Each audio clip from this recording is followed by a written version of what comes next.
बुड्ढा साहब क्या हाल है? ओहो making. Hello guys, Ram Ram सभी को। आज चंडीगढ़ आए हुए हैं, शूट चल रहा है बहुत अच्छा साहिल संधू जी के डायरेक्शन निर्देशन में, और मेन लीड में है अपने बिंदर कुमार भाई, और यूजी कोई मॉडल है, अच्छी मॉडल, और जिसके राइटर है राजू बुड्ढा। राम राम दोस्तों, बहुत ही प्यारा सॉन्ग आज शूट कर रहे हैं जिसका टाइटल है घूंघट। और क्या प्यारा भाई ने गाया है, इतना ही प्यारा मैंने लिखा है, और साहिल सिंधु भाई की डायरेक्शन में। अभी आपको दो शब्द भाई गा के सुनसी। ओ कमर सुराएदार तेरी आँखों के शमशीर रे, ओ कत्ले आम मचा गिरे मेरे दिल में लगी चीर रे, ऊपर तैयो कहर मचा गर सिंपल बना तेरा,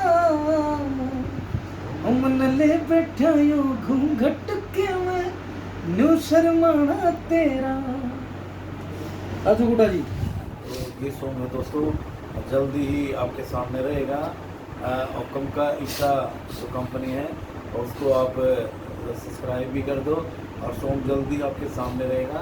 तो कमेंट करके ये बताना कि गाना कैसा लगा, और भाई ने कैसा गाया, और मैंने कैसा लिखा है। यूके हरियाणवी जी, आप इसके बारे में बोलो। सो गाइस, जल्दी आपके बीच सॉन्ग आ रहा है, और बहुत अच्छा प्यारा सॉन्ग है, बहुत अच्छा शूट हो रहा है, चंडीगढ़ में शूट चल रहा है। सो जल्दी आपके बीच है, चैनल को सब्सक्राइब जरूर करें, लाइक शेयर जरूर करें। Thank you so much.